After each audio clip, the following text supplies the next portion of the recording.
Ok, mis líderes, ahora sí, bienvenidos a esta nueva aventura que vamos a empezar el día de hoy con una obra maravillosa, segunda obra de Alex Rovira que vamos a ver en el club de lectura, en el círculo de lectura del Club de Liderazgo.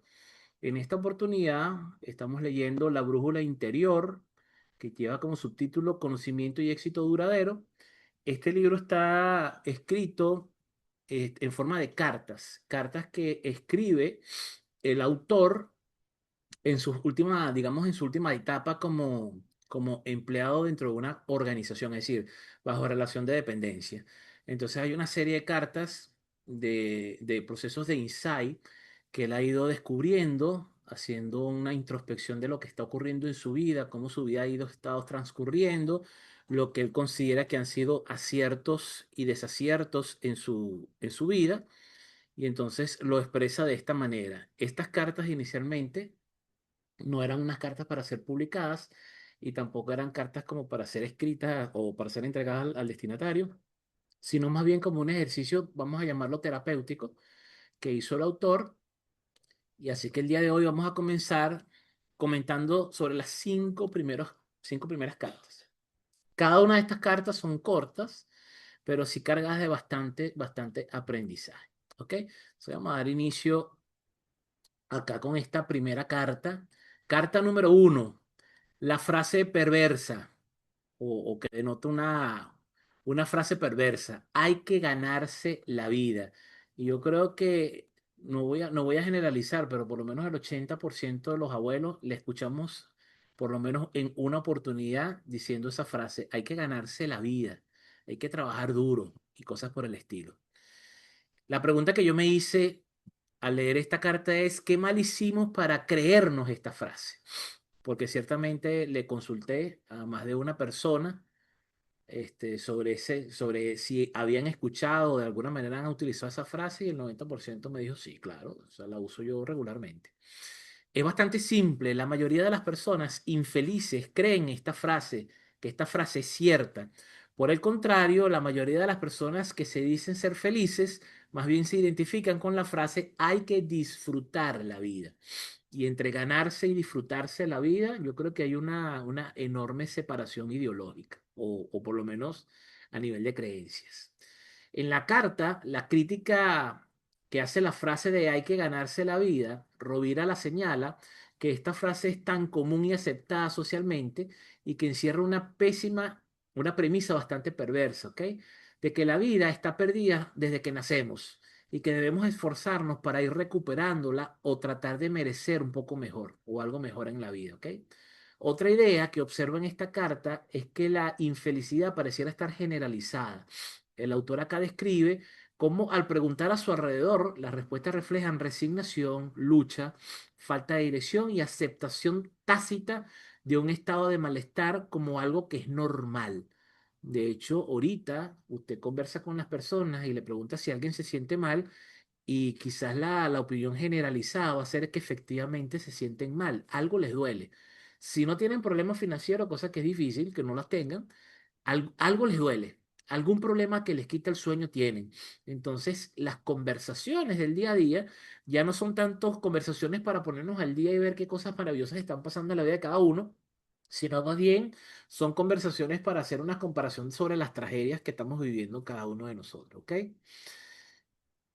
Esta idea, digamos que en cuanto a la conexión de la frase con la infelicidad, Rovira argumenta que internalizar la idea de que hay que ganarse la vida conduce a la persona a vivir con tristeza, con resignación y a buscar escapes ilusorios, como por ejemplo la lotería, aunque él menciona otras tantas. Y ahí investigando, escuchando algunas entrevistas de Rovira, la lista es bastante larga, sobre todo esos distractores que si lo podemos buscar de alguna manera con alguna analogía freudiana, tiene que ver con mecanismos de defensa, ¿no? También entiendo las excusas para la insatisfacción laboral, ¿ok?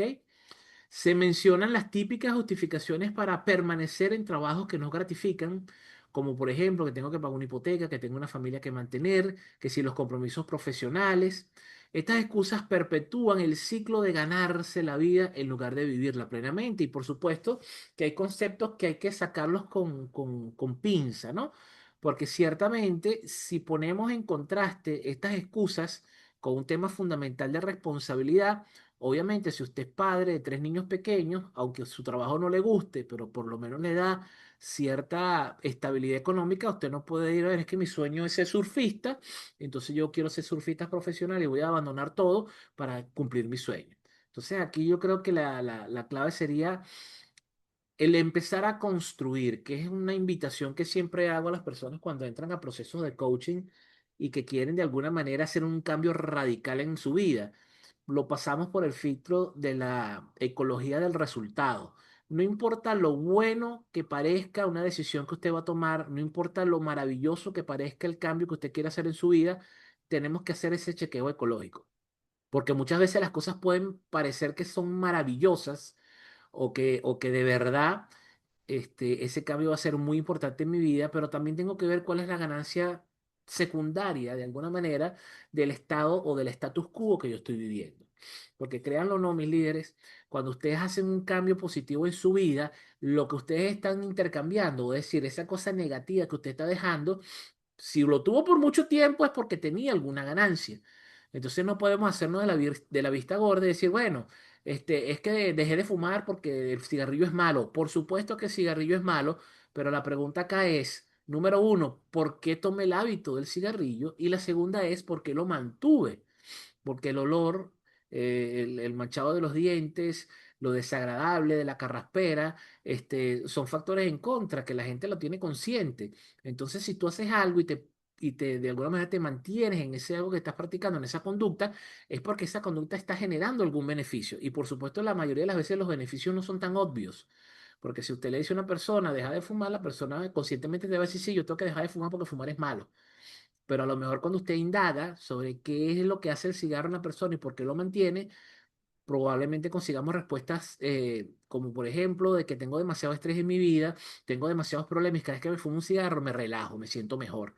Entonces, si una persona está demasiado consumido en problemas, tiene demasiadas cosas que le preocupan y el cigarro es su única vía de escape y de repente de la noche a la mañana yo obligo a mi amigo para que me dure más tiempo y le quito el cigarro, a lo mejor esa ecología del resultado va a ser adverso. Es decir, a lo mejor la persona no va a tener una vía de escape y a lo mejor agarra otra manera, quizás peor.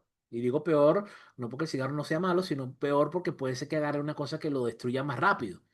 ¿Ok? O entonces va a tener cambios de humor y ese cambio de humor a lo mejor va a incidir en sus relaciones, a lo mejor va a romper la relación con su pareja, a lo mejor va a dañar la relación con sus hijos. Entonces, no importa lo bonito que se vea el cambio, lo positivo que parezca el cambio, mis líderes, tenemos que hacer de esto algo con pensamiento estratégico. ¿Ok? Si usted está en un trabajo que le da el sustento, pero que no le gusta mucho su jefe porque es muy mandón, porque es micromanagement, porque está encima de usted todo el tiempo, no lo deja ni para el baño. Y de repente usted dice, oye, me están ofreciendo un puesto buenísimo en, no sé, en las afueras de la ciudad, donde el sueldo es el doble. Y usted se va porque el sueldo es el doble. Y usted fue para la entrevista y le pareció que su jefe era un amor. Y resulta que cuando usted renuncia a donde usted estaba y se fue de bruces, resulta que cuando usted llega al otro ambiente, resulta que es un ambiente literalmente tóxico. Eso es, su jefe era fastidioso, pero esta gente es horrible. Y adicionalmente, usted vivía a 3, 4 cuadras de la oficina y se iba a pie. Y aquí tiene que agarrar dos transportes para poder llegar a la oficina. Y a lo mejor y tiene que invertir 1 hora y media para ir y 1 hora y media para regresar. Entonces, cuando usted se pone a sacar cuenta lo que va a gastar en pasaje, el estrés que tengo que salir 1 hora más temprano, el estrés que voy a llegar 1 hora más tarde, a lo mejor mi vida cambia de tal manera que ese incremento en el ingreso no se ve ni siquiera tan atractivo. ¿Ok? ¿Es acaso una metáfora en la manera que está escrita? Por supuesto, porque todas las cartas de este libro son una excelente metáfora. La carta puede interpretarse como una metáfora bastante extendida. Partiendo de la misma frase, hay que ganarse la vida, no solo se analiza de manera literal, sino que se utiliza como una representación simbólica de una mentalidad y de un sistema de creencias arraigados en la sociedad. Es decir, hay creencias que son heredadas directamente de nuestro núcleo familiar y hay herencias que son herencias, digamos, que tienen que ver con la cultura y con el entorno. Si desglosamos un poquito esto de que, por ejemplo, lo que dice el autor en el libro, de que la vida está perdida al inicio de nuestra existencia, quizás puede simbolizar el potencial humano innato en cada uno de nosotros, la alegría y la plenitud que se ven opacados por las obligaciones de trabajar solo para subsistir. No hay nada que agote más que saber que usted está ganando solamente para poder alimentarse y pagar los servicios más básicos y más elementales, ¿ok? Entonces, ahí hay un tema que también lo vamos a ver en alguna carta posterior de cómo podemos o cómo debemos empezar de alguna manera a resignificar el cómo estamos percibiendo nuestra vida y el cómo estamos interpretando las cosas que estamos haciendo o que está pasando a nuestro alrededor, ¿ok? El acto de ganarse la vida también representa la lucha constante, quizás la resignación y esa sensación de estar siempre en deuda o de tener que merecer lo básico para subsistir, ¿ok? Y aquí los sentimientos de culpa a veces también llegan a mortificarnos un poco la existencia. La propuesta de que la vida ya está ganada, que es la propuesta que hace el autor al final del libro, al nacer es una metáfora también inherente a la valía que tiene cada individuo y a la posibilidad de vivir con un propósito y alegría desde el inicio de nuestra existencia. Pero lamentablemente no fuimos creados con ese tipo de pensamiento. ¿Cuál sería la invitación de esta de esta primera carta? La primera invitación sería a cuestionar las normas y las creencias que nos están limitando. Nosotros como líderes en formación es fundamental que analicemos críticamente nuestras creencias y las frases que están hechas a nuestro alrededor o que nos repiten constantemente, que nos pueden estar limitando en nuestro potencial y disminuyendo nuestro bienestar y el de nuestro equipo. También fomentar una cultura donde se cuestionan las suposiciones y se busque un significado más profundo en el trabajo y puede ser esto una medida de transformación, ¿ok? O una ruta para la transformación. Si el trabajo que yo estoy haciendo no me da satisfacción, posiblemente parte del cambio puede estar en resignificar las cosas que hago. ¿Ok? Si yo veo el empleo única y exclusivamente como el medio de sustento y no trato de darle un significado superior, como por ejemplo el yo poder superarme, el yo poder buscar una mejor versión mía profesional, el poder hacerme más indispensable en la organización, en transformarme en la persona que resuelve los conflictos y los problemas, en ser la persona que da nuevas opciones o nueva visión sobre las cosas que estamos ofreciendo, sobre nuevos mercados, entonces ya la cuestión cambia. Y no pongamos como excusa a los jefes tóxicos, al equipo que no colabora, porque todo es sistémico. Las organizaciones, los núcleos familiares son sistémicos y nosotros somos una pieza de ese sistema. Y los que saben de la teoría del sistema entienden que cuando un solo elemento del sistema cambia, todo el sistema en el corto plazo comienza a cambiar. Pero ¿qué pasa con el ser humano? Que estamos enfocadísimos y que nos hemos convencido de que el que tiene que cambiar es el otro, porque yo estoy bien. Todo el mundo cree que opera bien y que el problema siempre está fuera de nosotros. Sin antes hacer esa revisión, que es la que puedo hacer. Yo no puedo revisarle la vida a otra persona, pero sí puedo revisarme a mí mismo. Y mí mismo tiene que buscar su mejor versión. Y cuando mí mismo funciona mejor, el sistema comienza a funcionar mejor. También hay que promover un propósito más allá de la subsistencia. Un liderazgo efectivo tiene que inspirar a las personas a conectar su trabajo con un propósito mayor que simplemente ganarnos la vida. Hay que ayudar a los miembros del equipo a encontrar un significado y una realización en lo que están haciendo y que también tengan una creencia mejor de que pueden aumentar su propia motivación, su compromiso y ser felices con las cosas que están haciendo. También hay que fomentar el bienestar y la plenitud. Un líder consciente se preocupa por el bienestar integral de su equipo. Esto implica reconocer que las personas no solo son recursos para alcanzar objetivos meramente, porque sería un objetivo bastante frío, sino que son seres humanos con necesidades de crecimiento personal, que quieren tener equilibrio y que quieren vivir alegres. Alentar un enfoque de vivir la vida en lugar de ganársela puede reducir el estrés y aumentar la satisfacción no solamente laboral, sino la satisfacción con la vida misma. ¿Ok? Desafiar el status quo y buscar alternativas sería otro punto. La carta invita también a la acción y a la búsqueda de nuevas formas de pensar y de actuar. Como líderes, Esto te puede impulsar a ser una persona innovadora, a cuestionar las prácticas tradicionales y a buscar soluciones que permitan a las personas desarrollarse profesionalmente sin sacrificar su bienestar y su sentido de propósito. Comunicar con autenticidad y con empatía. Alex Rovira nos dice que la forma, ¿ok?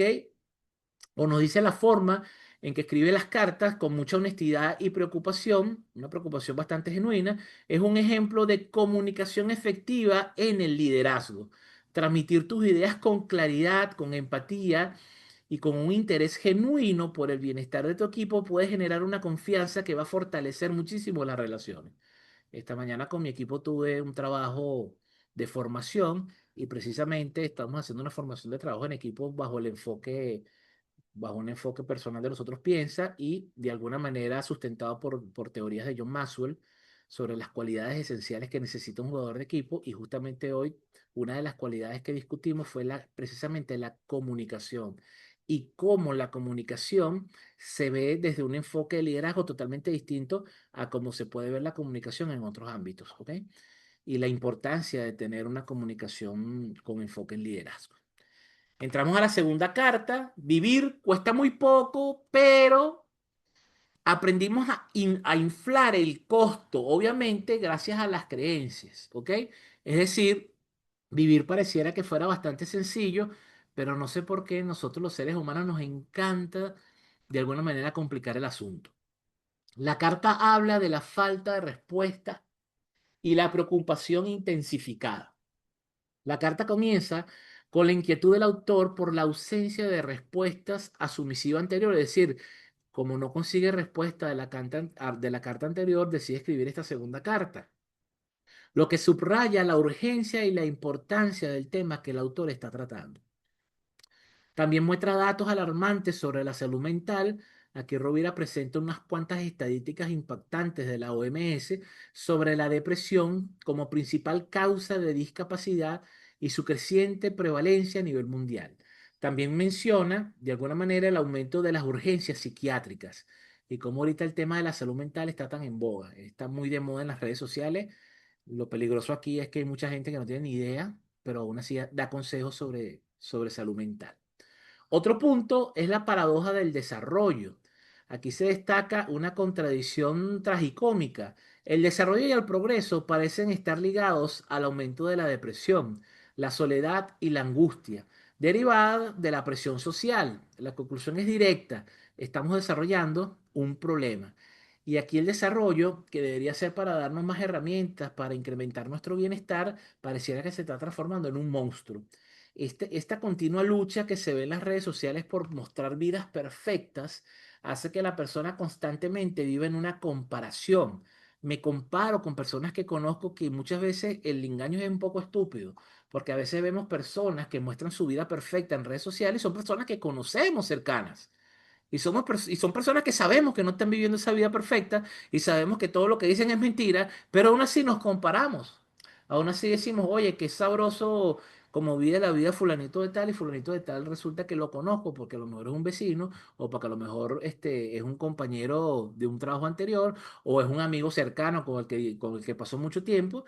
Y a veces cuando tú le preguntas, oye, pero ese video que tú pusiste, porque a veces también no nos gusta tampoco confrontar. Y si vemos que una persona está diciendo algo que yo considero que no es verdad, porque lo conozco, a veces entramos también en ese conflicto de, ¿será que se lo digo? Mejor no me meto en problemas, ¿ok? Y también entendemos que puede ser parte de cómo la persona de alguna manera está drenando, está fantaseando. Y según Freud y según Jung, el proceso de fantaseo también es un proceso de alguna manera, de paz mental. Ya que en el plano físico no puedo hacer o no puedo tener muchas cosas, quizás en el plano mental o en el plano de la ilusión, eso me ayuda de alguna manera a sentirme mejor, entonces también pudiera ser válido. El tema está en nosotros también hacer conciencia de que si bien es cierto, las redes sociales pueden ser una fuente valiosa para cierta información, también tengo que tener conciencia que como adulto, como persona pensante, tengo que tener cuidado de no consumir toda la información que veo sin ningún tipo de filtro y pensando que todo lo que veo por ahí es real. ¿Ok? En esta carta, el autor también deja ver esa crítica al concepto del desarrollo, ya lo mencionamos, la simplificación de la vida. Aquí Rovira contrapone la complejidad en la que vivimos con la simplicidad inherente del acto de vivir. especialmente cuando se ve acompañado de la conciencia o de la capacidad de pensar y la libertad de decidir de manera libre. Cuando nosotros, los que pudieron asistir a mi conferencia en los Leader Talks, donde hablaba sobre el budismo y las cuatro nobles verdades, cuando usted se lee las cuatro nobles verdades, usted se da cuenta de que desde ese enfoque budista la vida es bastante sencilla. Y cuando aprendemos que ese deseo es la causa de muchos de los males de nosotros, el querer desear más, de hecho hay un refrán que tiene una esencia tibetana, pero que es usada en otros contextos, que dice que no es más rico el que más tiene, sino aquel que menos necesita. Y entonces a veces personas interpretan eso como si son personas conformistas. Y no tiene que ver con conformismo, tiene que ver con el querer crecer, pero sin tener esa presión de que tengo que ser el número uno, de que tengo que ser yo la persona que siempre sale ganando, el que tiene el mejor carro, que tiene el mejor cuerpo, que tiene la mejor situación económica, sino más bien buscar la manera de generarme mayor cantidad de bienestar en mi vida. Y cuando yo me genero bienestar, lo demás viene por añadidura. Podemos ver también la complicación derivada de una mentalidad de ganarse la vida, y aquí se remonta la idea a la carta anterior, señalando cómo la obligación autoimpuesta de ganarnos la vida o de estar compitiendo nosotros mismos con la vida complica la propia existencia, convirtiendo el trabajo en una competencia agotadora que puede llevar al límite físico e incluso emocional. Y yo creo que ya ahorita no es tanto el cansancio físico porque hay herramientas, hay inclusive muchas empresas que están trabajando en horarios reducidos, o sea que ya no es tanto el cansancio físico, sino más bien el ataque emocional que sufrimos en todos los contextos de nuestra vida, ¿ok? En cuanto a la mención del colapso de un compañero que hace él en esa carta, me hizo recordar mucho lo que le pasó a Mantel en el monje que vendió su Ferrari. El ejemplo del jefe de ventas, que en este libro es de apellido Valdés, quien sufrió un colapso nervioso, ilustra también las consecuencias extremas de una vida centrada únicamente en el esfuerzo laboral bajo la presión de tenernos que ganar la vida. ¿Ok? Cierra con la cita de Anthony de Melo, que es como una postdata que nos introduce una perspectiva sobre la importancia de la calidad de vida. Con la vida ocurre lo mismo que con los chistes, dice de Melo. Lo importante no es cuánto dura el chiste, sino que nos haga reír. Y sería bueno que pensáramos en ello. Lo importante, mis líderes, es el propósito y, por decirlo de alguna manera, el poder de alguna manera disfrutar el proceso. ¿Cómo podemos interpretar esta segunda carta? Bueno, creo que ahí, al igual que la primera carta, esta también contiene elementos metafóricos bastante importantes, aunque quizás de una manera un poco diferente. El desarrollo que lleva a la depresión, soledad y angustia puede interpretarse como una metáfora de un progreso material y tecnológico desequilibrado, que descuida el bienestar emocional y las conexiones humanas. Aquí el problema, entre comillas, del desarrollo no es el desarrollo en sí, sino un enfoque desmedido en ciertos aspectos a expensas de otra persona o del entorno. La complicación de la vida se presenta como una metáfora de la sobrecarga de expectativas, de presiones sociales y de la internalización de la necesidad de un esfuerzo constante y agotador para merecernos cosas mejores en la vida. ¿Ok? El colapso de Valdés, que ya lo volvemos a tocar, funciona como una metáfora del límite al que puede llegar una persona cuando la presión para ganarse la vida se vuelve totalmente insostenible, representado por el agotamiento físico y mental extremos. ¿Cuál sería la invitación acá en esta segunda carta? Esta segunda carta va a profundizar en las implicaciones de la mentalidad que se discutió en la primera carta y ofrece nuevas perspectivas para el desarrollo, para nuestro desarrollo como líderes. Número uno, hay que priorizar el bienestar del equipo y el medio ambiente. Los datos sobre la salud mental subrayan la importancia de que un líder se preocupe activamente por el bienestar emocional de su equipo. Esto implica crear un ambiente de trabajo que minimice la presión innecesaria, fomente la conexión social y ofrezca apoyo en momentos de dificultad. Todavía, mis líderes, a estas alturas sigo topándome con gerentes de urgencia. Todo es para ayer, todo tiene que ser ya. No importa que te den un documento con una fecha que expire en 3 meses, yo quiero que me lo hagas hoy, quiero ese informe para mañana, lo necesito para las 7 de la noche, quiero que esté hoy, necesito que te quedes horas extra y cuando tú te pones a hacer ese esfuerzo extra por dar el resultado que te están pidiendo, te das cuenta de que ese informe pasa hasta 3 semanas en el escritorio del jefe.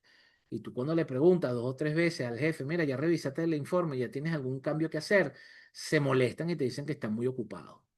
Y resulta que 15 días más tarde es que tienen tiempo de revisar el informe y a las 5:30 de la tarde, cuando ya tú estás saliendo de la oficina, te dan el informe con 500 cambios que se les ocurrió, porque no son cambios de forma, de fondo, sino de forma.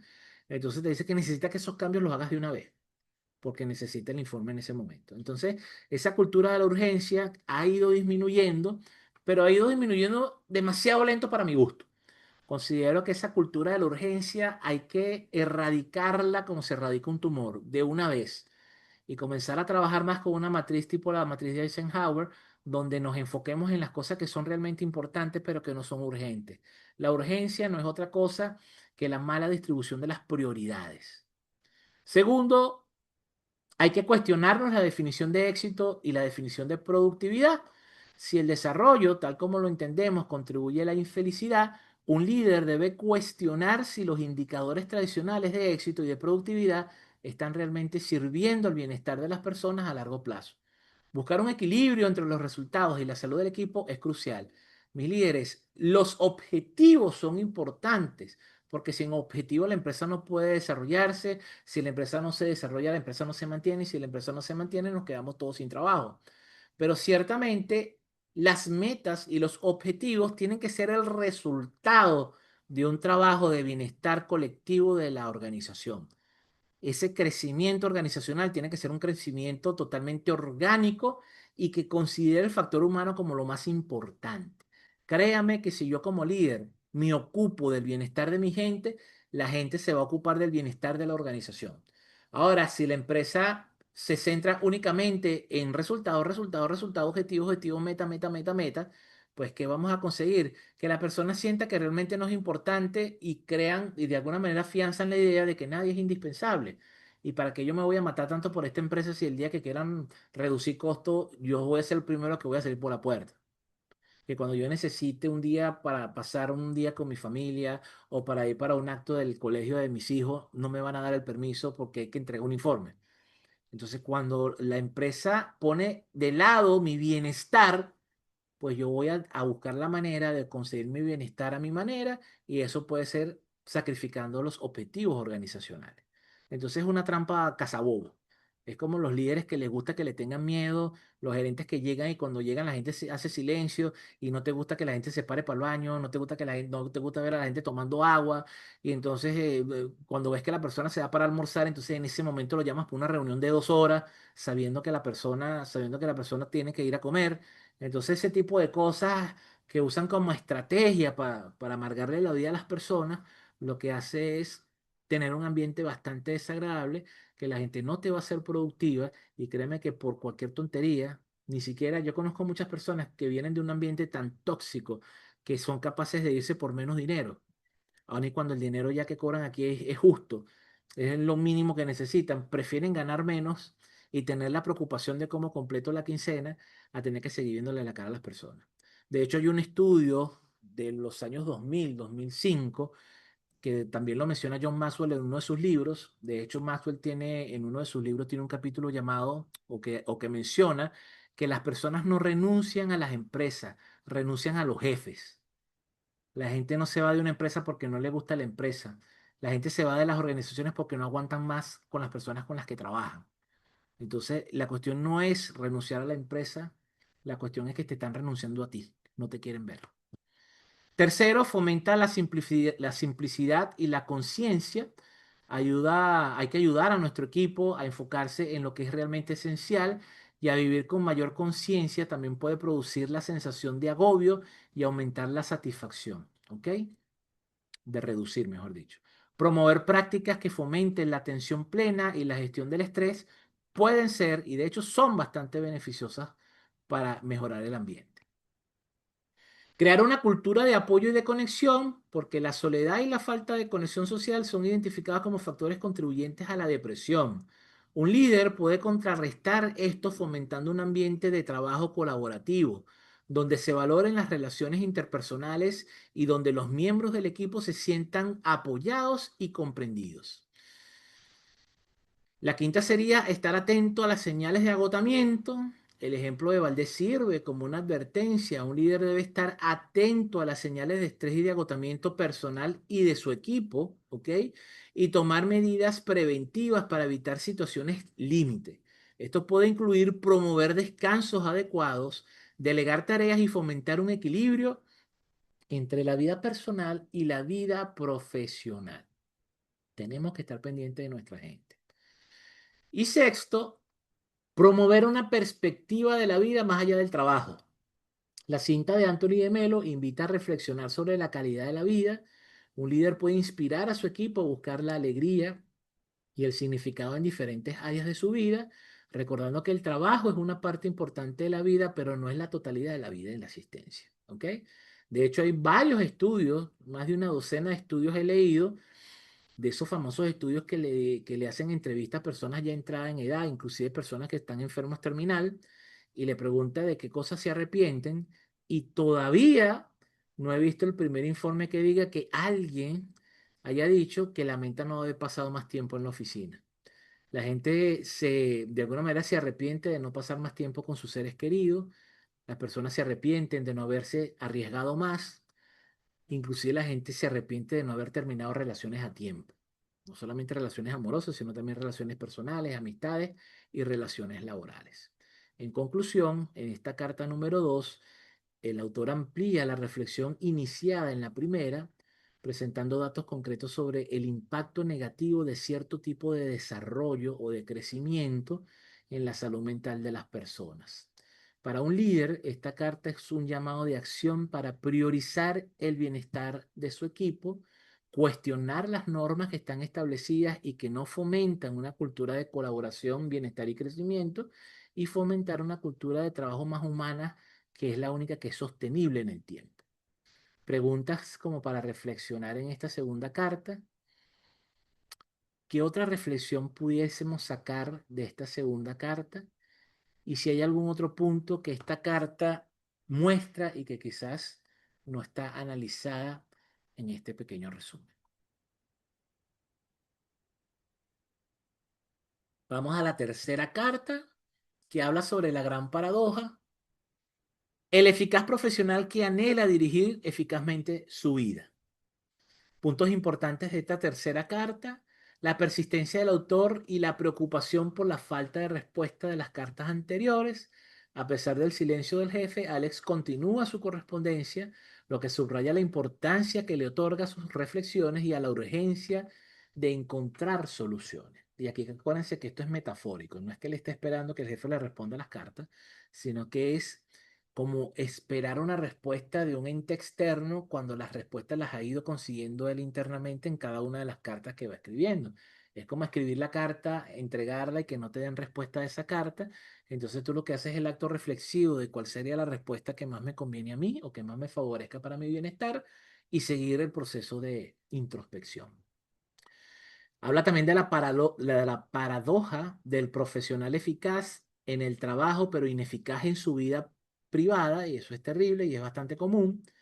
Rovira aquí observa una marcada contradicción en profesionales que son altamente competentes en su trabajo, manejan bien estrategias, cumplen objetivos, hacen buenos análisis, pero que no aplican estas mismas habilidades para dirigir sus propias vidas y perseguir sus propias pasiones. Caso típico de los administradores de empresa que administran espectacularmente bien la empresa, que hacen que el dinero rinda, pero cobran la quincena y a los 3 días están pidiendo prestado. Eso es un caso bastante típico. El alto precio pagado por la seguridad laboral. Muchos profesionales sacrifican aspectos fundamentales de su bienestar, como estrés, tiempo libre, la familia o mejorar su salud o mantenerla, a cambio de un salario, creyendo en una esclavitud, pero dentro de una jaula de oro. Hay personas que están en una jaula, pero te dicen, Jimmy, pero la jaula es de oro y tiene aire acondicionado y Netflix. También habla del olvido de los anhelos personales. Con el tiempo, la búsqueda de un trabajo bien remunerado y socialmente respetado puede llevar a las personas a postergar o incluso olvidar por completo sus verdaderas pasiones y aquello que le había dado sentido a sus vidas. Hay muchas personas que eligen una carrera determinada por el anhelo de hacer grandes cosas con esa carrera, y muchos de ellos terminan trabajando de otra cosa distinta a la carrera que estudiaron. O aun y cuando ejercen la carrera con la que soñaron toda su vida, se dan cuenta que el destino de esos conocimientos profesionales no es el destino que ellos esperaban que le diera su destino profesional. Muchos caemos en la trampa de la postergación. Decir, bueno, me voy a tomar unos añitos para agarrar experiencia y después salgo de aquí y me voy para a construir lo que yo quiero. Y entonces cuando estoy a punto de construir, se me ocurre la genial idea de hacerle un comentario a una persona nube negra. Y entonces esa persona te empieza a pintar ese panorama terrible, ese panorama terrorífico de que te vas a morir de hambre, que tú estás bien, que esa empresa que tiene futuro, que espérate a que te jubiles, imagínate tú, para poder empezar a vivir, que me hace recordar al siguiente punto que habla el autor en esta carta, que es el escondite con uno mismo.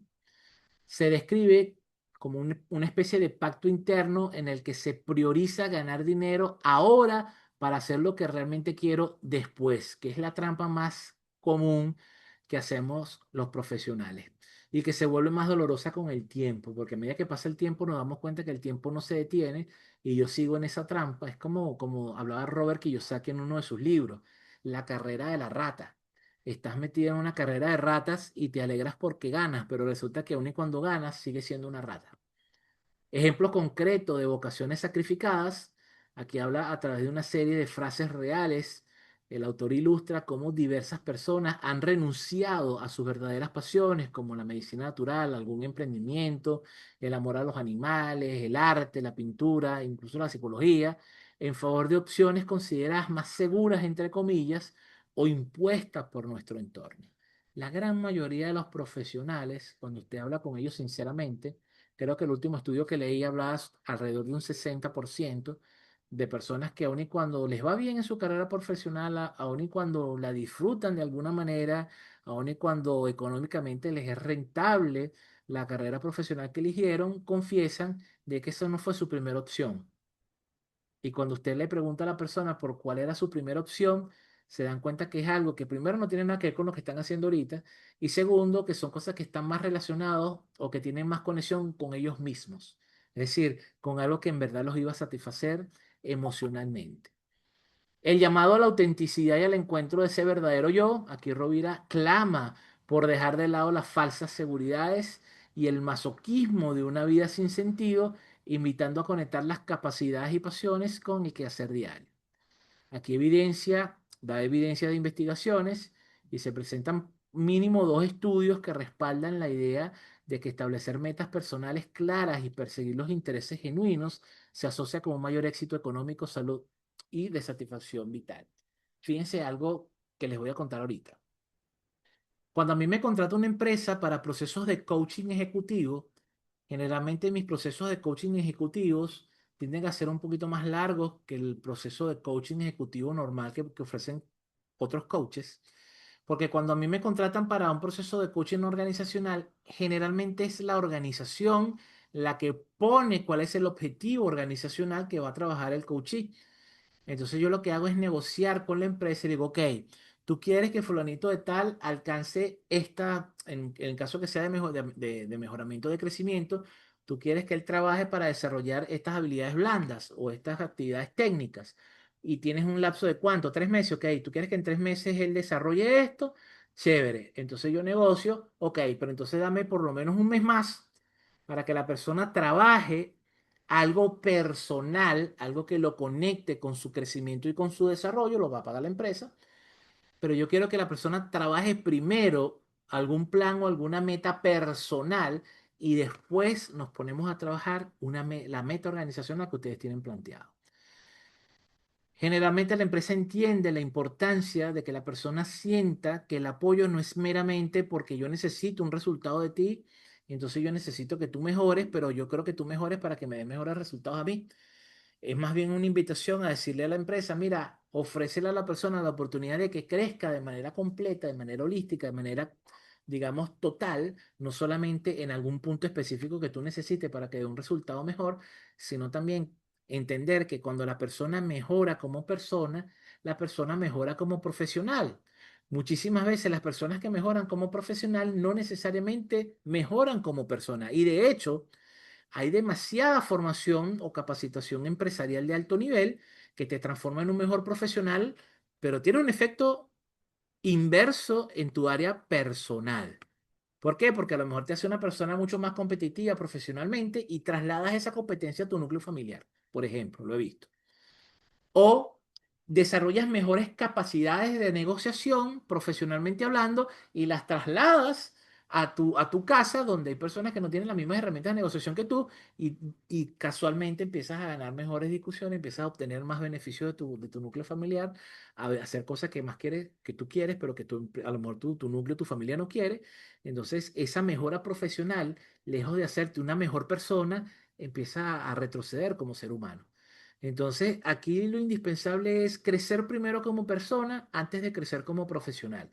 Porque cuando crecemos como personas, ya por default va a haber un crecimiento profesional. Y si a eso le sumamos más crecimiento profesional, entonces el crecimiento profesional va a ser mucho más rico.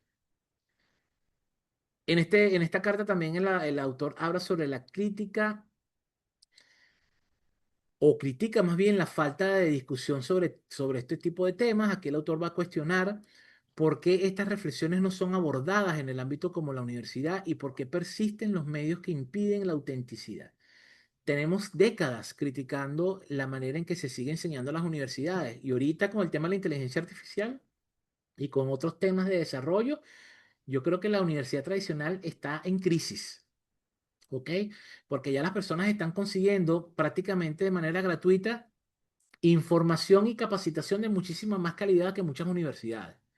Entonces, por lo menos a nivel financiero, creo que está perdiendo bastante sentido el pagar tanto dinero por un semestre, donde el conocimiento que estamos obteniendo en un semestre universitario es así, comparado con la información que usted puede tener. En vez de usted invertir en una universidad, hay personas que están invirtiendo en otro tipo de plataformas que le están dando información muchísimo más valiosa, sobre todo porque la información que están recibiendo es información muchísimo más actualizada. No sé si ustedes conocen lo difícil que es cambiar un pénsul universitario. Yo siempre les he hecho el cuento a las personas de que cuando yo estudié en la universidad, yo estudié contaduría pública, mi primera carrera fue de contaduría pública, y en esa primera carrera, cuando yo empecé a ver normas de contabilidad, el pensum de estudio hablaba de las normas de contabilidad que ya tenían 5 años derogadas. Ya Venezuela había empezado el proceso de adopción de las NIF, de las normas internacionales de información financiera, y de las NIC, normas internacionales de contabilidad, y aun y cuando los profesores nos decían, mire, esto que le estamos dando, esto ya está obsoleto, esto ya está en desuso, pero es lo que dice el programa. Afortunadamente tuve muchos profesores conscientes que nos daban eso como historia. Mire, esto es lo que hacíamos hace 10 años y lo veíamos como una o dos clases así como de historia, y los profesores se enfocaban en darnos en lo que eran las normas que iban a regir nuestra carrera profesional. Pero lamentablemente, compañeros que después conocí en la firma, que estudiaron en otras universidades, ellos sí se calaron su clase y se la evaluaron como si ellos el día de mañana iban a necesitar esa información para... Es como que usted esté estudiando leyes, usted esté estudiando derecho, y usted se dé cuenta que todas las leyes que usted está estudiando son leyes que están derogadas y que usted tenga que estudiárselas para un examen, para pasar una materia sobre unas leyes que ya están en desuso, que ya no se usan. Y cuando usted le dice al profesor, profesor, ¿y por qué no discutimos mejor esta ley que empieza a regir a partir del año que viene que yo me gradúo? Y el profesor te dice, porque eso no está en el pensum y yo todavía no me he leído esa ley. ¿Ok? Aquí también cierra con la metáfora del paracaídas. Aquí en la postdata introduce la idea de que la mente, al igual que un paracaídas, necesita abrirse para ser útil, enfatizando la importancia de explorar las propias habilidades y pasiones para una vida plena. Metáforas abordadas en esta carta. La primera que aborda el autor es la fábula o la metáfora de la jaula de oro, que es una poderosa metáfora de una situación laboral bien remunerada, pero que limita nuestra libertad y la realización personal, atrapando al individuo a pesar de las apariencias de éxito. Hay muchas personas que usted ve y financieramente tienen éxito, pero son personas que se le nota por encimita el saco, por encimita la corbata, de que no se están disfrutando su vida profesional.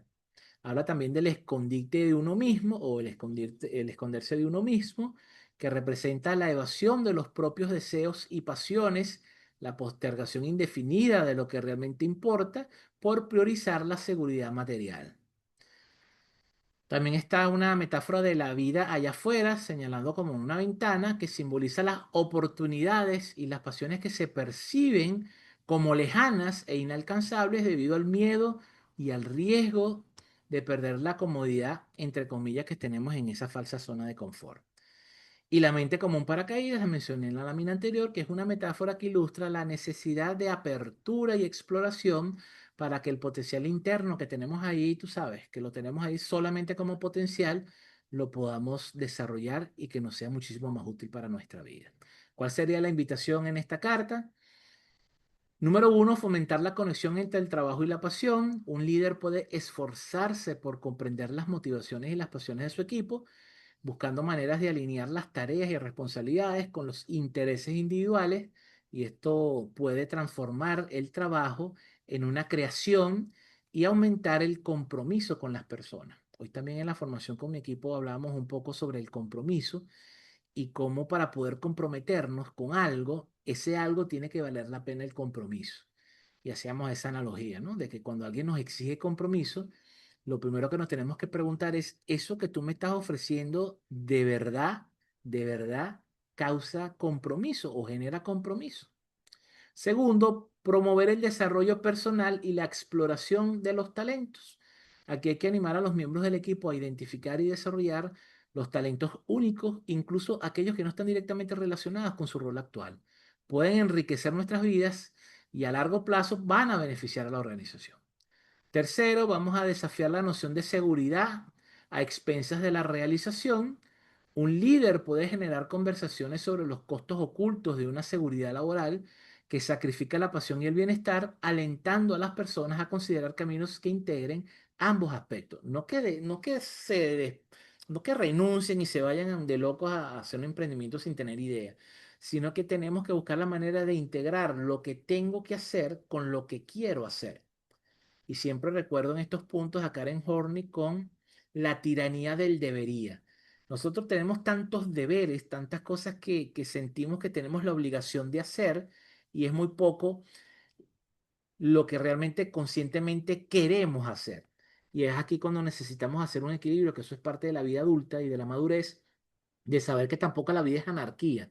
Tampoco es que yo voy a hacer absolutamente todo lo que a mí me dé la gana, porque hay normas, está la moral también de por medio y también están las necesidades reales. Es decir, aun y cuando lo que yo hago no me gusta, también tengo que entender como una persona funcional y que soy parte de una sociedad, de que yo tengo que ser una persona independiente y que a pesar de que no me guste quizás lo que estoy haciendo en este momento, tengo que enfocarme entonces en ir construyendo algo que esté más, digamos, alineado con lo que yo quiero para mi vida. Y mientras más esfuerzo y mientras más centrado esté yo en esa construcción, más rápido voy a poder hacer ese cambio de switch. ¿Ok? Crear un ambiente que valore la autenticidad y la vulnerabilidad. Al modelar la autenticidad y permitir la expresión de las inquietudes personales, un líder puede fomentar un espacio donde los miembros del equipo se sientan seguros para explorar sus verdaderos deseos y sus aspiraciones. Siempre les digo a los líderes que están formándose de que una de las cosas, una de las señales de éxito de nuestro liderazgo es que las personas se sientan seguras de ser vulnerables delante de nosotros. Personas que se sientan seguras de hacer reclamaciones, seguras de presentar ideas locas, digo locas, es decir, ideas disruptivas, sin tener ese dedo acusador. Inclusive tener la libertad de trabajar tranquilos, sabiendo que si me equivoco, puedo ir a donde mi jefe y decirle, jefe, cometí este error y creo que lo podemos solucionar de esta manera, y el jefe se torne en esa persona de apoyo que te diga, bueno, sí, Jimmy, oye, tienes que tener más cuidado, vamos a ver en qué fallamos, qué pasó aquí que dio este resultado adverso, y vamos a tomar de una vez los correctivos para que esto no vuelva a ocurrir y hacer el aprendizaje, ¿ok? De cada situación adversa. Quinto, apoyar la toma de riesgos calculados en la búsqueda de la vocación. Si bien la seguridad financiera es importante, mis líderes, un líder puede inspirar a su equipo a no descartar por completo la posibilidad de perseguir su vocación, fomentando la reflexión sobre cómo integrar la pasión en sus vidas profesionales, incluso a través de pequeños pasos. ¿Ok? Es lo que le está diciendo. No es que vamos a agarrar a las personas y le vamos a decir, mira, chico, esto no es tu vocación, vete, búscate otro trabajo, sino más bien buscar cómo podemos integrar lo que la persona está haciendo dentro de la organización, que de alguna manera se integre con esa pasión, y si no la ha descubierto, es apoyarlo a que descubra cuál es su pasión, y después que la descubra, decir cómo podemos hacer que tu pasión se dé la mano de alguna manera con lo que estás haciendo dentro de la organización. ¿Ok? Número 6 aquí, promover la planificación de vida más allá de la carrera. Al igual que se planifican estrategias empresariales, un líder puede alentar a su equipo a aplicar habilidades de gestión y planificación de sus propias vidas, definiendo metas personales y profesionales que estén alineadas con sus valores y con sus pasiones. El líder no solamente se tiene que preocupar en planificar los objetivos de la empresa, sino también tiene que alentar a los colaboradores a que también planifiquen su vida. Porque yo no quiero personas que den la vida por la empresa, yo quiero personas que quieran vivir y que quieran bienestar y que quieran aportar a un ambiente mejor, porque ya de por sí, si lo logramos como equipo de construir un ambiente que valga la pena, los resultados van a venir solos, el crecimiento va a venir solo y la efectividad se va a hacer el pan nuestro de cada día. Y por último, vamos a cuestionar las normas sociales y los miedos internalizados. Un líder puede generar conciencia sobre los miedos que limitan la búsqueda de la realización personal y fomentar una mentalidad mucho más abierta y valiente ante las posibilidades que nos brinda la vida y que a veces por estar ocupados no la vemos. Hay una anécdota que se le atribuye a John Lennon, no hay manera de verificar si eso es cierto o no, pero se cuenta que una vez en clase la maestra le preguntó a los alumnos qué querían ser de grandes y cuando le preguntó a John Lennon qué quieres ser tú de grande y él respondió quiero ser feliz. Y la profesora le responde no entendiste la pregunta y Lennon le respondió usted no entiende la vida. Vamos a la carta número 4. Es urgente que sea urgente. Siguiendo nuestro esquema, vamos a hablar de los puntos más importantes. La frustración por la falta de comunicación. La carta comienza con la palpable frustración del autor ante la ausencia de respuestas y la desconexión de su jefe, resaltando la importancia de la comunicación que debe existir en el liderazgo. Habla también de la crítica del abuso de la palabra urgente, y eso lo dije yo al inicio en la introducción. Rovira aquí centra su atención en el uso excesivo y a menudo innecesario de la palabra urgente en el entorno laboral, ejemplificándolo con frases comunes que generan estrés innecesario. También habla de la ridiculización del absurdo de la urgencia, de la urgencia. A veces las cosas son urgentes porque son urgentes. La anécdota de la secretaria desquiciada ilustra lo irracional que pueden volverse las culturas de la urgencia, donde la excitación constante se convierte en una norma impuesta por líderes déspotas. Mis líderes, aquí hay que tener un punto importante a considerar, que es que la urgencia genera también químicos en el cerebro y hay personas que literalmente son adictas a las urgencias, así como hay personas que son adictas al conflicto, de que si su vida está tranquila empiezan a buscar problemas porque no saben cómo estar tranquilos, cómo estar de alguna manera en paz, sino que automáticamente cuando sienten que está todo muy tranquilo empiezan a buscar algún problema. Hay personas que son, pero impresionantemente buenas creando problemas donde no los hay. Tú le das una solución y la persona automáticamente ubica un problema. Aquí habla un poco de las analogías que hace el autor con las películas de catástrofes y de la, entre comillas, nueva economía. Aquí el autor establece una conexión entre la obsesión por la urgencia y la influencia de las narrativas de crisis y la mentalidad frenética de la nueva economía, sugiriendo que hemos internalizado una sensación constante de emergencia. Y esto lo vemos mucho en las redes sociales con la estrategia del conflicto, con la estrategia del escándalo. Antes la gente se cuidaba muchísimo del escándalo. Ahora resulta que sigue manteniéndose esa estrategia, entre comillas, de marketing de generar polémica. Entonces yo quiero vender un curso de liderazgo, entonces yo en vez de mostrar mi conocimiento, en vez de mostrar lo útil de mi formación, me pongo a criticar la formación de liderazgo de otros colegas que también se esfuerzan muchísimo y hacen un trabajo maravilloso formando líderes. Entonces la manera en la que yo me publicito es echándole tierra al otro, para que el otro entonces me responda y diga que no, que las formaciones mías son peores que nada, y entonces empieza una discusión que hace que la gente se interese por el tema de la formación y liderazgo. ¿Ok? Esa es digamos, una estrategia que cada vez que la veo yo que se está aplicando en redes sociales por personas que empiezan a echarse tierra y a decirse cosas, digo, oye, qué triste que tengamos que llegar a generar un conflicto para generar atención. Eso es un tema que necesita atención psicológica. Habla también el autor de la confusión que existe entre la urgencia y la competencia, o lo que es urgente o ser competente, Y aquí se plantea la idea de que algunos entornos se valora muchísimo más la apariencia de urgencia que la verdadera competencia y la eficacia. Cuando yo trabajaba en firmas, me da risa porque yo trataba de no hacer ruido visual. Entonces yo en mi oficina, lo único que tenía sobre el escritorio eran los papeles de trabajo del cliente que yo estuviera trabajando en ese momento. Y al inicio me generaba muchísimo ruido que usted pasaba por el staff y usted veía, y yo decía, oye, pero aquí no tenemos un archivo. Y yo veía que el archivo estaba bien bonito, que el archivo era un archivo bien grande, que tenía todo bien ordenado. Teníamos dos personas en el archivo. Y yo decía, ¿cómo es posible que mis otros compañeros, y aquí sí era una, como que una crítica directa a la desorganización, y decía, ¿cómo es posible que puedan trabajar con ese ruido mental en el escritorio, con papeles de trabajo de lado y lado que parecían dos montañas que tú ahí no conseguías nada? Y de repente, al poco tiempo, me di cuenta de por qué lo hacían. Y era que sencillamente, si llegaba un cliente nuevo y ya el staff estaba saturado de clientes, los socios pasaban con la carpeta del expediente del cliente nuevo y veían los escritorios y lanzaban la carpeta en el escritorio que tenía menos papeles.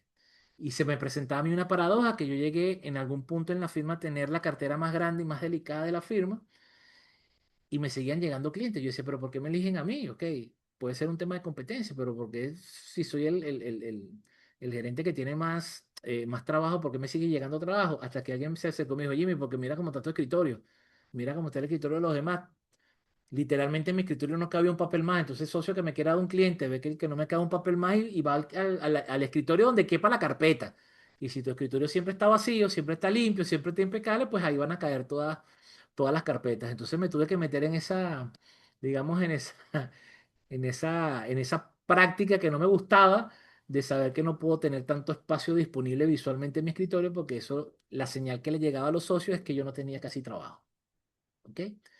La etimología de urgir y su relación con el estrés. Aquí el autor se recuerda que urgir significa apretar, estableciendo un vínculo directo entre la cultura de la urgencia y la sensación física y emocional de estar apretados e incluso de estar quemados. La cita de Schwartz sobre la falta de sentido y de la prisa. Aquí la reflexión del profesor moribundo subraya cómo la búsqueda constante de algo externo para llenar un vacío que es interno conduce a una prisa perpetua sin encontrar ni siquiera un poquito de satisfacción. La introspección sobre el origen de la presión. Aquí Rovira invita a reflexionar si la presión es impuesta externamente o si surge de nuestra propia incapacidad para establecer límites, escuchar nuestras necesidades y actuar en consecuencia a nuestros valores. Metáforas abordadas aquí, por supuesto, la de la urgencia como sinónimo de estrés y de ansiedad. La palabra se convierte en un símbolo de presión constante, la falta de tiempo y la sensación de estar siempre al límite. La urgencia también como una máscara para la falta de planificación y priorización, que en muchos casos lo que se etiqueta como urgente es simplemente el resultado de una mala gestión del tiempo y de la incapacidad de los líderes para distinguir lo que realmente importa de las cosas que son triviales. La urgencia también como una adicción a la adrenalina. Para algunos líderes la sensación de urgencia puede generar una excitación adictiva, creando ciclos de crisis que son totalmente innecesarias. También la urgencia como una evasión de lo importante. La constante atención de lo urgente puede distraernos del reflexionar sobre las cuestiones fundamentales de nuestra vida y de nuestro trabajo. Señores, la urgencia es una trampa y es una trampa bastante peligrosa. ¿Cuál sería la invitación para esta carta? Número uno, fomentar la planificación y la priorización. Un líder efectivo siempre debe establecer procesos claros para planificar el trabajo, definir prioridades y distinguir lo importante de lo urgente. Y esto va a ayudar a reducir el estrés innecesario y permitir un enfoque muchísimo más estratégico. Segundo, Segundo, promover la cultura de la calma y la reflexión. Esto ayuda a contrarrestar la cultura de la urgencia e implica crear espacios para la reflexión, la comunicación pausada y la toma de decisiones informadas, en lugar de reacciones impulsivas a supuestas emergencias. Tercero, empoderar al equipo para establecer límites.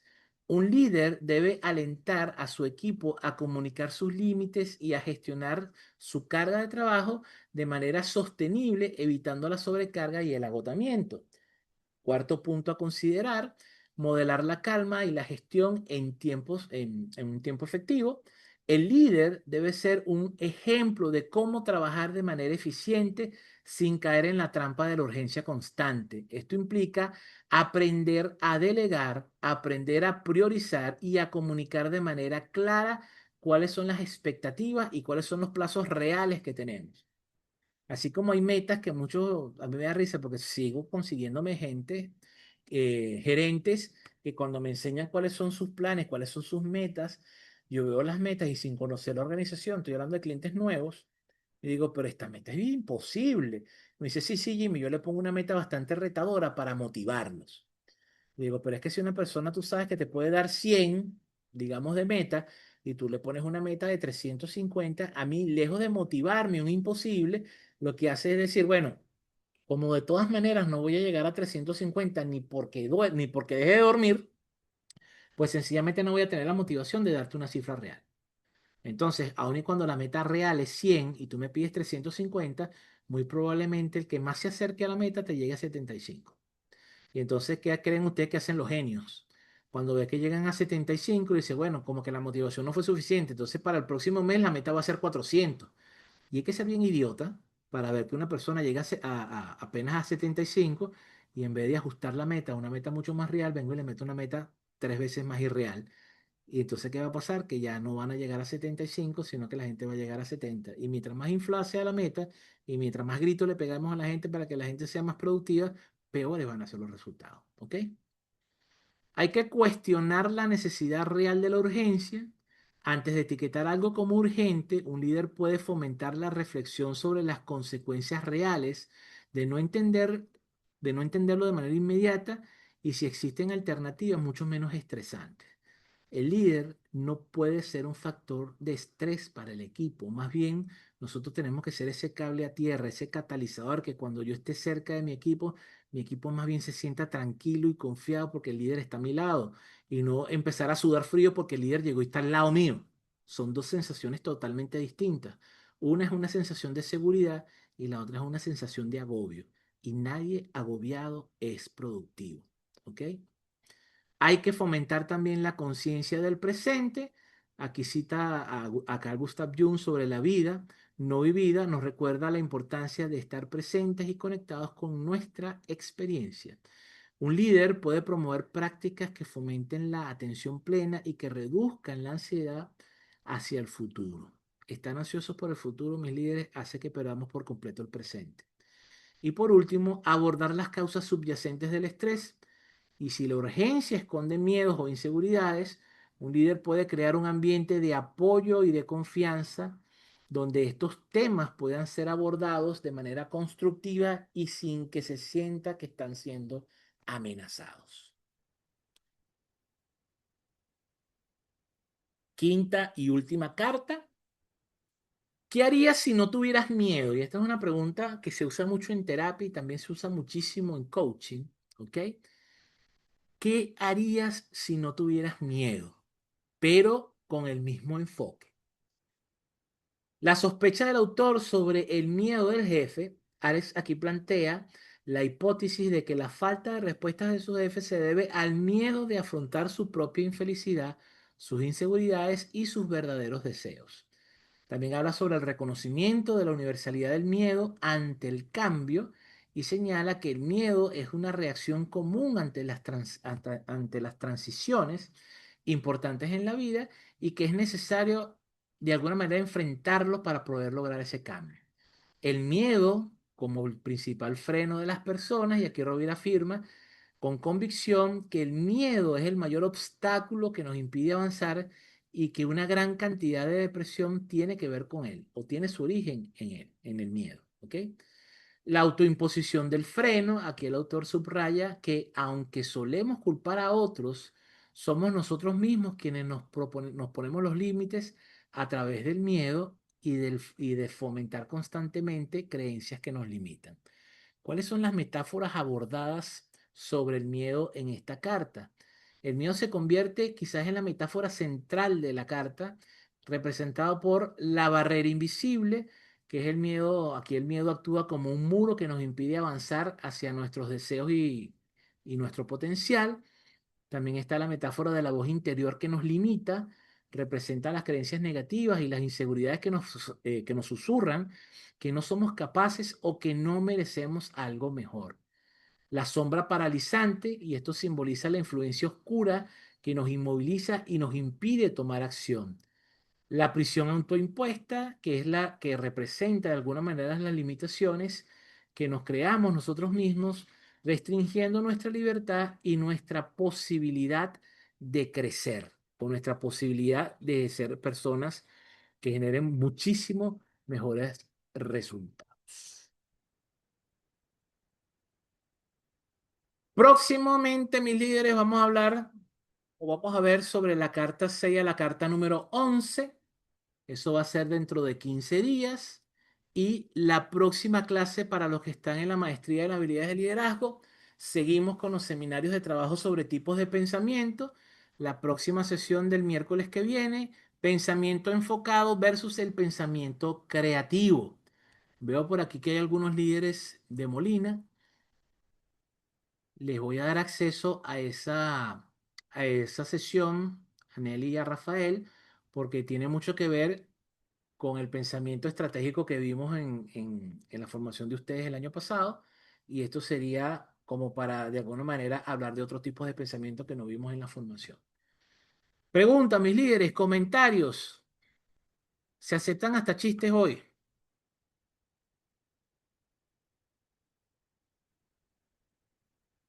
Ah, Rafael, gracias, sí, gracias. ¿Te quedaste mudo, Rafa? Nelly, no me dejes mal, tú siempre hablas, tú siempre tienes un cuento bueno.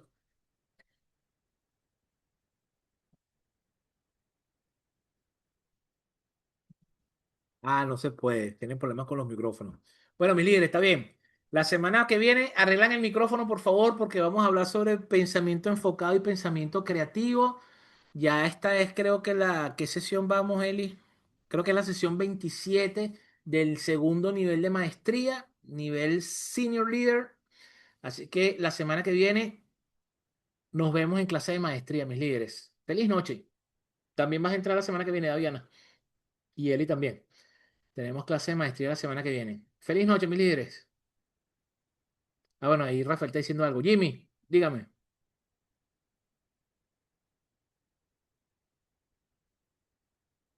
Ah, caramba. Gracias, gracias, Rafa. Ya voy a hacer eso, Rafael.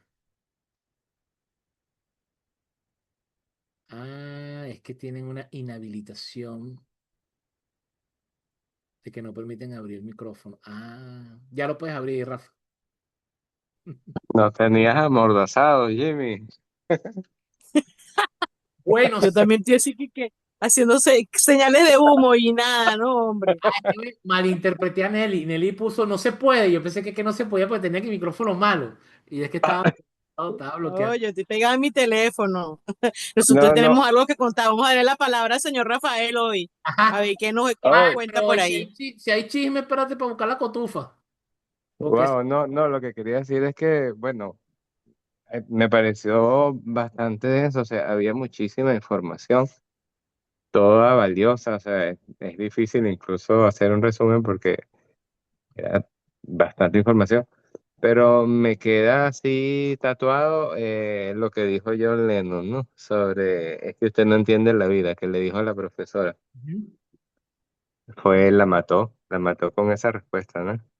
son de esas clases. Porque ese es el objetivo, o sea, al final todo lo que uno haga, todo, trabajo, las decisiones, todo es debería ser para ser feliz, ¿no? Si no, ¿para qué? Por eso es que el libro se llama La brújula interior. Porque yo creo que el libro está escrito muy metafóricamente a él y a mí que nos encanta el símbolo, que nos encanta el simbolismo. No es leer la carta, porque la carta es cortica. Fíjense que yo creo que traje más contenido que el contenido de la carta, ¿ok? De todo el análisis que se puede hacer de cada punto. O sea, Rovira en cada carta lo que establece es una parte de sí mismo que está analizando y que está tratando de darle respuesta, metafóricamente como si le estuviera pidiendo la respuesta a algo externo, pero ese algo externo no responde. Y a ese algo externo al no responder, pues sencillamente tengo que buscar la respuesta internamente. Es como cuando pedimos ayuda a alguien y ese alguien no nos ayuda y nos toca resolver. Porque como dice el refrán, no se nos va a morir el muchacho chiquito.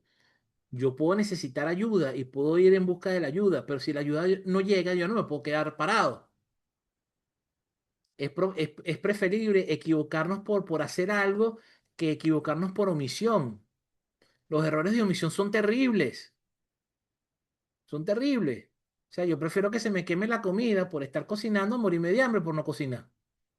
Porque así sea quemada, me como la comida.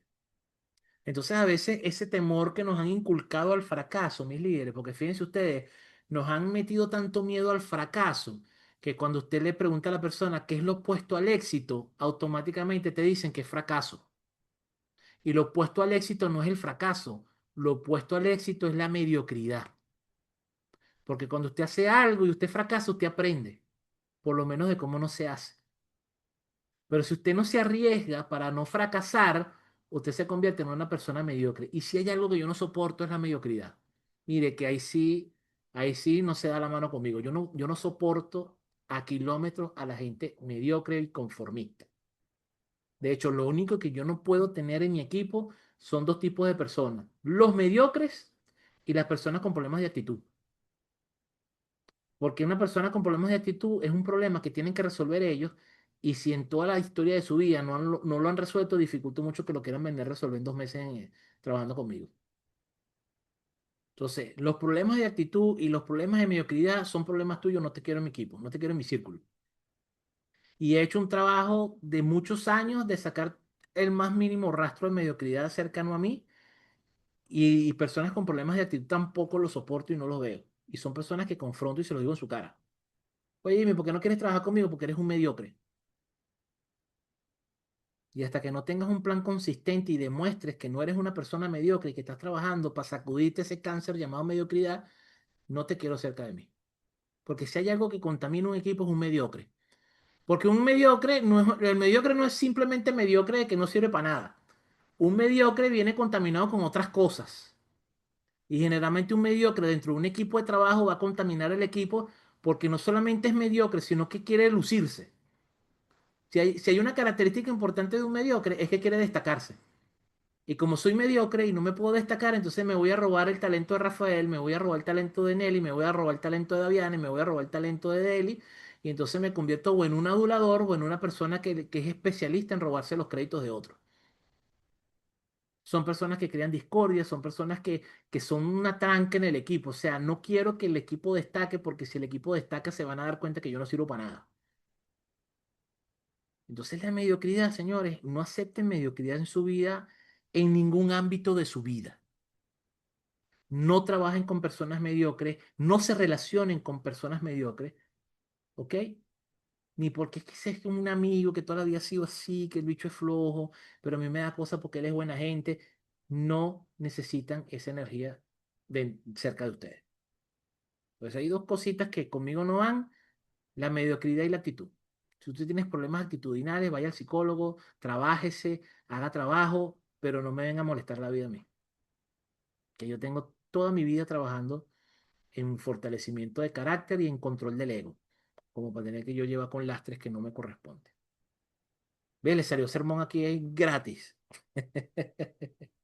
¿Qué más? ¿Y Ajá, te ibas Nelly. a contar, Nelly? Nelly iba a contar algo, ¿no? Sí, sí. Ah, no, yo iba a contar, él dijo que podíamos hacer chiste, que si no quería chicha. Mira Mira, que Nelly, ¿tú te acuerdas del cuento de la chicha en el curso?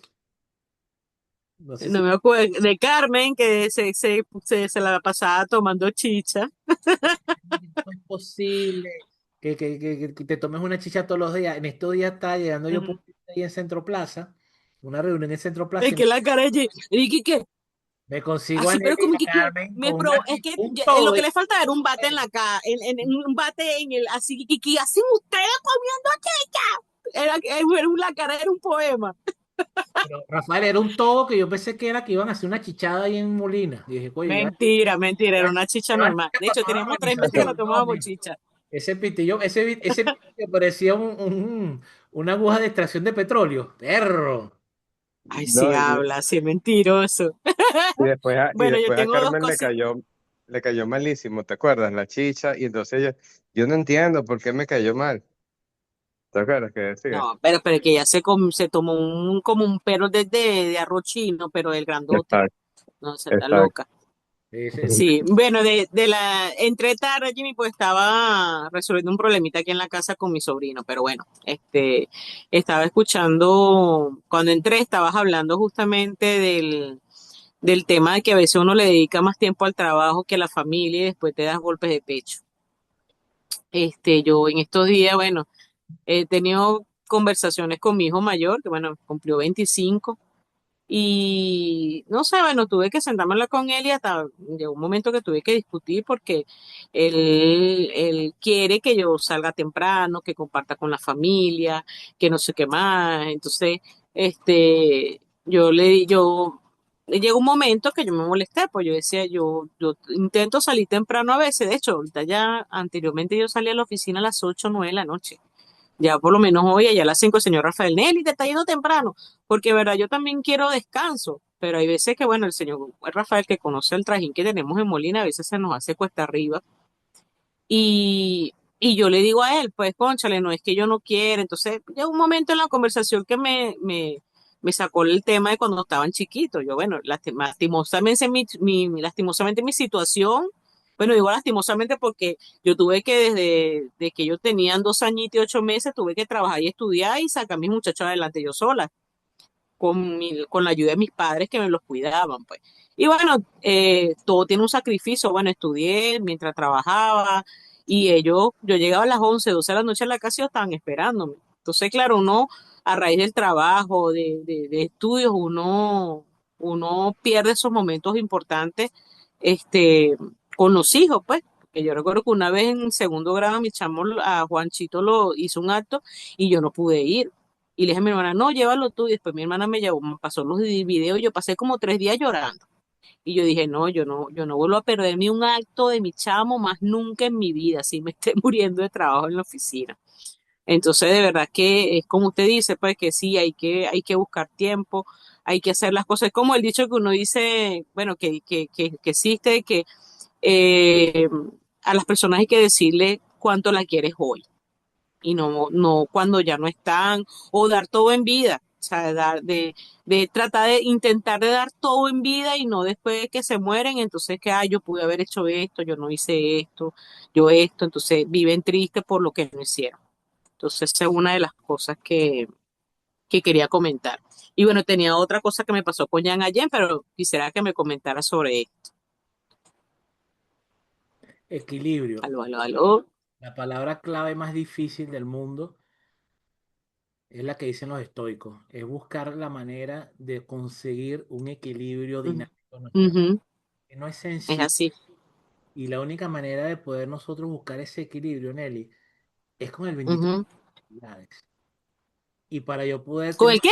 el bendito tema de las prioridades, Ok, perfecto, sí. aprender a saber qué cosas son realmente importantes. Y la Ujú, manera de poder saber cuáles son las prioridades en mi vida es que ese propósito de vida esté claro.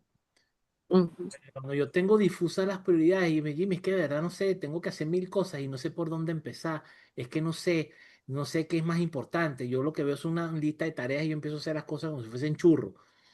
Y resulta que hasta que tú no aclares cuál es tu propósito, tu para qué, es ujú, de aclarar todas las actividades que están en tu vida, todos los roles que tú desempeñas, es preguntarle, ¿y para qué yo voy a hacer esto? ¿Y para qué yo voy a hacer esto? Y el para qué es el que nos va a decir qué nivel de importancia tiene nuestra vida. claro, es así. Entonces, aclarar No, el y propósito es lo que nos va a decir, nos va a quitar esa neblina de la vista para poder empezar a ver qué son las cosas que realmente tienen que llamar mi atención como líder. Por eso aquí en el libro les comenté el tema de aprender a delegar. Porque Ujú. el líder tiene que quedarse con las tareas que solamente el líder puede hacer. Lo mismo. Bueno, ahí, fíjese que eso que usted acaba de decir ahorita, se pega algo que, que me pasó ayer con justamente lo que iba a contar. Yo a mí supervisaba a Yancito, que ven en mi mano derecha, allí en la parte de tesorería, y de verdad que yo con él me la llevo muy bien y siempre trato de enseñarlo. Bueno, de esa palabra trato no me gusta. Intento, estoy con él siempre de la mano trabajando con él. Y de formarlo también, pues yo le digo, el momento que yo no estoy, usted es el que se queda ahí en ese puesto. Y ustedes son mis ojos, le digo yo. Entonces me da risa porque nosotros el viernes teníamos una urgencia con un pago, esto, bueno, era un pago altísimo de un hotel en Lisboa, por allá. Y claro, teníamos que pedir una autorización al banco emisor de la tarjeta de crédito porque el link de pago salía rechazado. Entonces, claro, había que hacer un abono a la tarjeta porque era muy alto y teníamos consumos y bueno, y pasó el límite de la tarjeta. Entonces, la señora me responde, pero, y me dice que había que hacer un abono de $8,000 a la tarjeta. Y nosotros estamos pariendo el viernes con el flujo para cumplir las obligaciones de la línea aérea.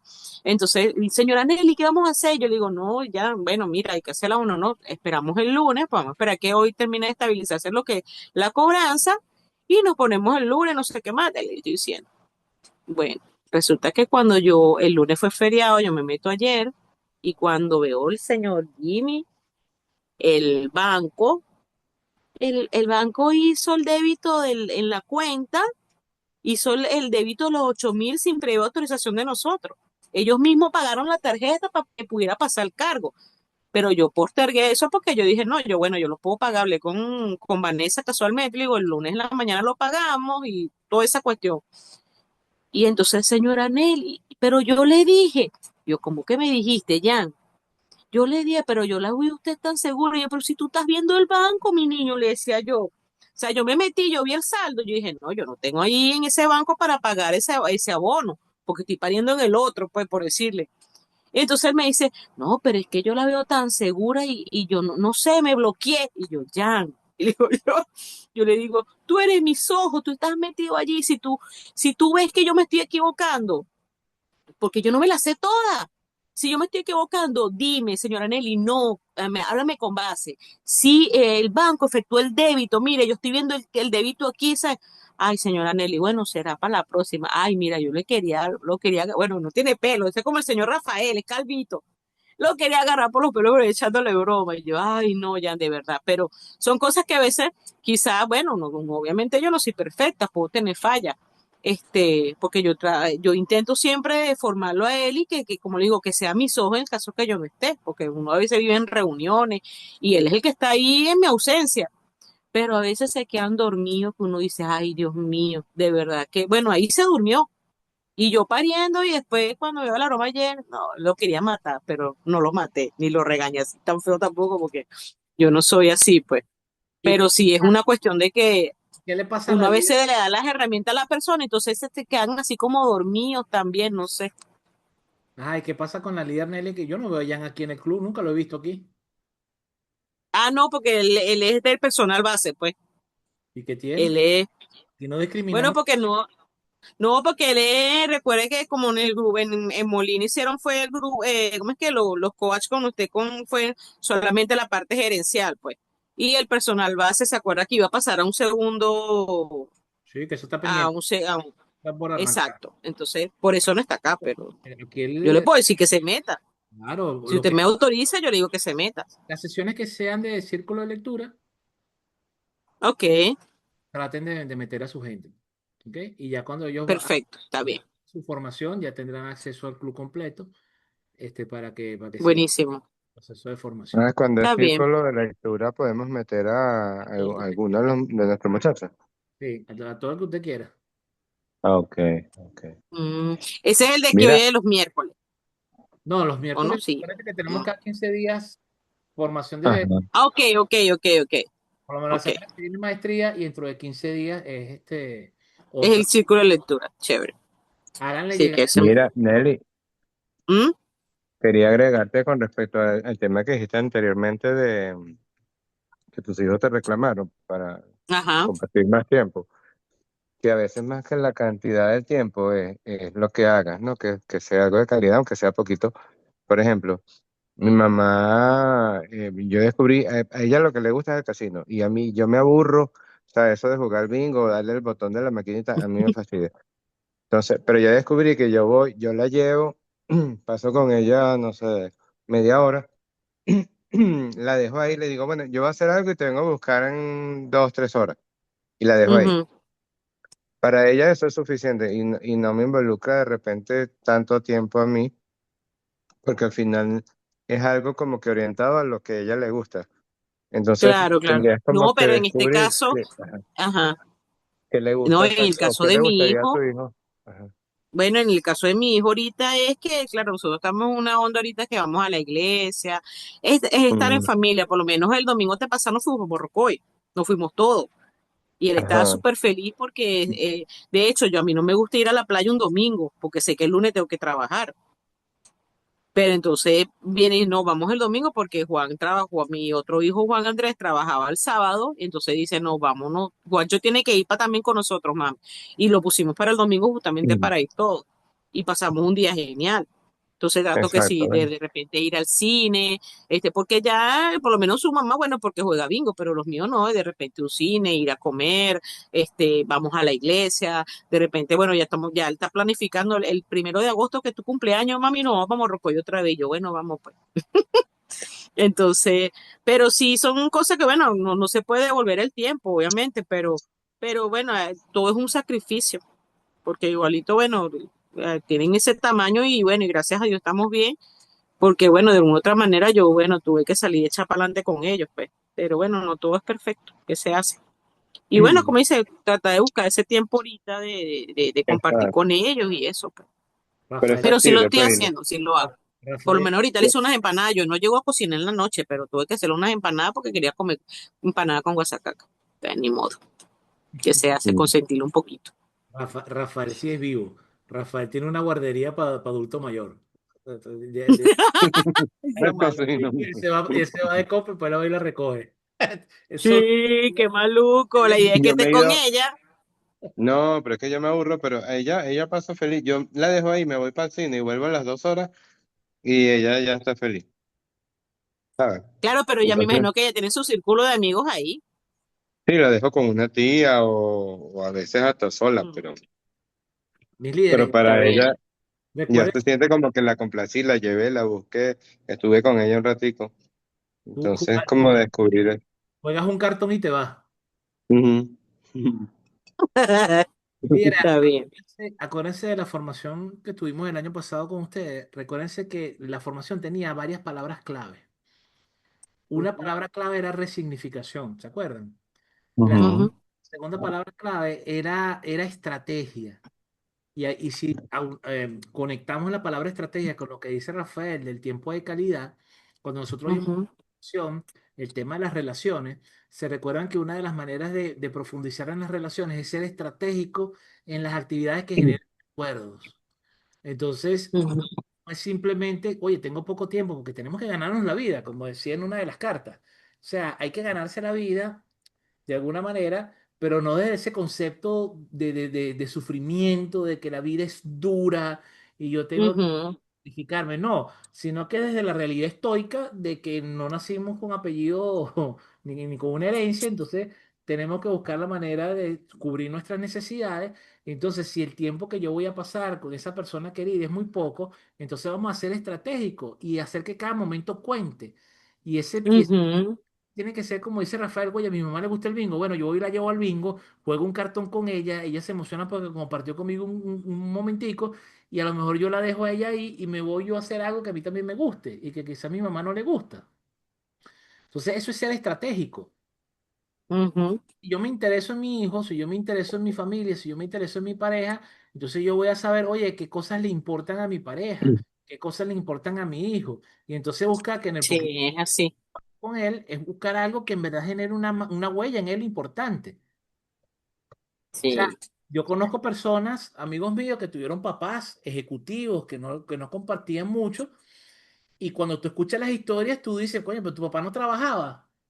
Oye, porque tú sí tienes historias con tu papá. Dice, no, pero es que mi papá era estratégico y el poquito tiempo que nos dedicaba, chamo, era el tiempo que hacíamos cosas. Me lancé en parapente con mi papá, fuimos para Disneylandia, recorrimos yo no sé qué broma, nos lanzamos en parapente, fuimos para tal parque de diversiones. O sea, el papá se procuraba que el poquito tiempo que pasaba con los chamos fuesen tiempos de adrenalina. De los chamos se recuerdan de los poquitos Sí, que y de compartieron calidad. y era de tal nivel de caridad y de adrenalina y de emoción que los chamos no les importaba tanto que el papá no estuviera pegado con ellos todo el tiempo, porque sabía que el papá tenía que producir y tenía un buen trabajo y ese buen trabajo generaba un buen dinero y con ese buen dinero disfrutaba mucho la vida. Claro. Pero es cuestión de hacer esos momentos un momento estratégico. No es solamente sentarte al lado de tu hijo o no solamente ir y no sé, y ponerte a jugar Nintendo un ratico, sino más bien buscar manera y ahí trabajamos con los químicos del cerebro. Oye, Ujú. ¿qué experiencia importante le puedo dar? Es como cuando pasa mucho, por ejemplo, los chamos que les gusta la música y que el papá lo lleva a un concierto. Mira, esa experiencia de que tu papá te lleve a un concierto, de que tu papá te lleve a un juego de deporte, si te gusta el béisbol, te lleve un Caracas Magallanes, o si te gusta el fútbol, te lleve un juego de la Vinotinto, son cosas que solamente son un par de horas, pero le va a generar a la Pero persona llenan, atención y la va sí. a llenar tanto, porque no solamente que me llevaste al concierto, es que sabes que me gustaba ese grupo, es que compraste la entrada sin decirme nada. Y es que el viernes, que era el día del concierto, te digo, mira, Nelly, ¿qué vas a hacer el viernes? Ah, no, papá, el viernes voy para una fiesta con mis amigos. Ah, bueno. Es que yo te iba a invitar para el concierto de Metallica. Se me cayó la cédula. Pero eso le va a decir al muchacho, wow. O sea, claro que voy a dejar ahí con mis amigos que se vayan a Freimono, pues yo voy a ir a mi concierto. Se Sí, capta. es verdad. Entonces, Sí, acuérdense, sí. acuérdense que un factor que genera emocionalmente, que genera mucha conexión es el factor sorpresa. Si tú constantemente le generas sorpresas a esa persona y la persona cada vez que te ve lo asocia, es como el perro de Pablo, pero en positivo.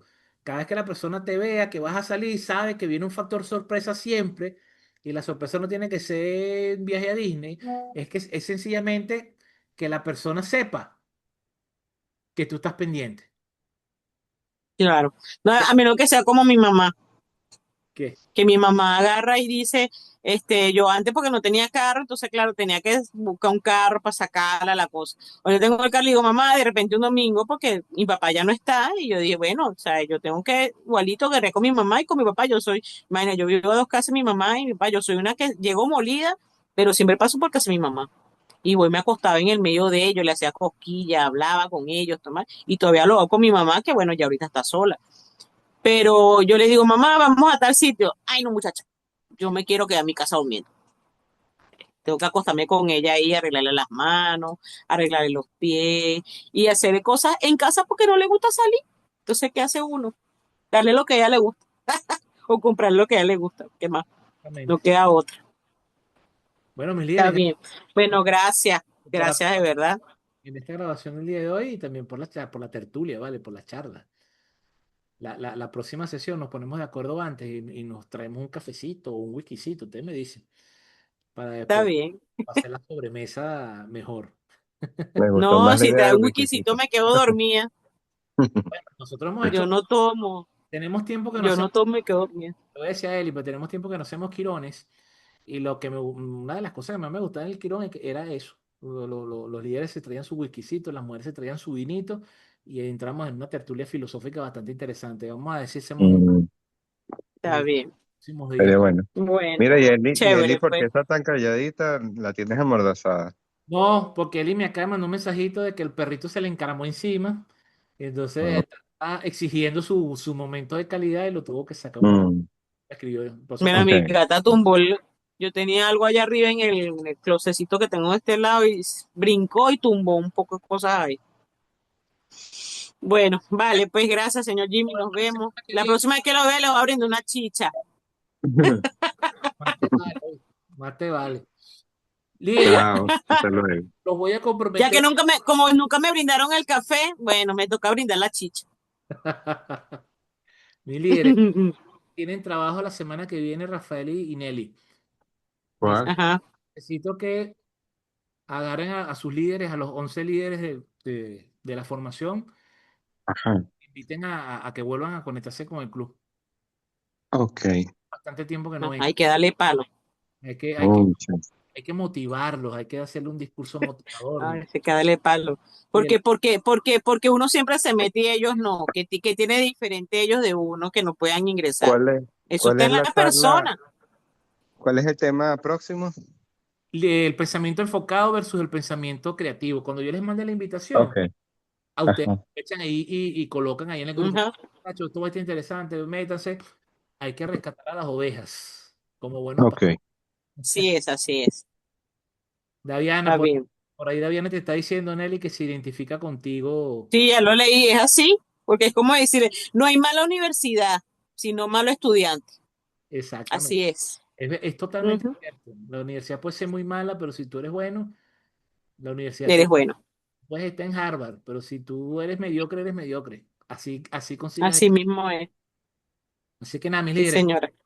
maestría a la Bueno, semana. pues, Cuídense. chao, Gracias. pues, Hasta luego. saludos.